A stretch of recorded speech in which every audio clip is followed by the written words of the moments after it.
സങ്കീർത്തനങ്ങൾ 32 ലംഘനം ക്ഷമിച്ചും പാപം മറിച്ചും കിട്ടിയവൻ ഭാഗ്യവാൻ. യഹോവയോർത്തും കണക്കിടാതെയും ആത്മാവിൽ കപടമില്ലാതെയും ഇരിക്കുന്ന മനുഷ്യൻ ഭാഗ്യവാൻ. ഞാൻ മിണ്ടാതെ ഇരുന്നപ്പോൾ നിത്യമായ നിരക്കത്താൽ എൻ്റെ അസ്ഥികൾ ക്ഷയിച്ചുപോയി. രാവും പകലും നിന്റെ കൈ എൻ്റെ മേൽ ഭാരമായിരുന്നു.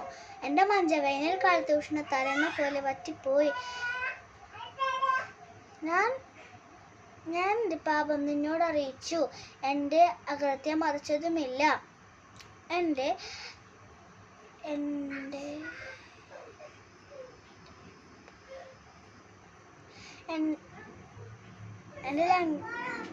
ലംഘനങ്ങളെ യഹോവയോട് നിന്നോട് ഏറ്റുപറയുമെന്ന് ഞാൻ പറഞ്ഞു. അപ്പോൾ നീ എൻ്റെ പാപത്തിൻ്റെ കുറ്റം ക്ഷമിച്ചു തന്നു.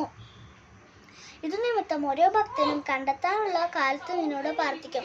പെരുവെള്ളം കവിഞ്ഞു വീഴുമ്പോൾ അത് അവൻ്റെ അടുക്കലോളം എത്തുകയില്ല. നീ എനിക്ക് മറുവിടമാകുന്നു.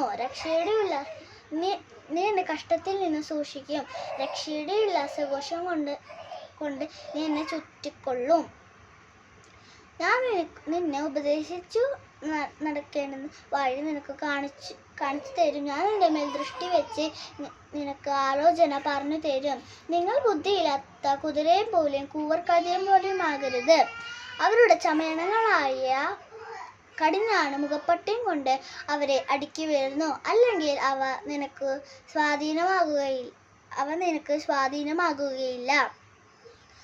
ദുഷ്ടന് വളരെ വേദനകളുണ്ട്. യഹോവയെ ആശ്രയിക്കുന്നവർക്കോ ദയ ചുറ്റിക്കൊള്ളും.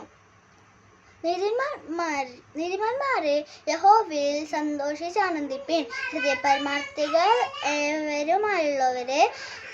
ഏവരുമായുള്ളവരെ ഘോഷിച്ചുല്ലസിപ്പിൻ. Thank you.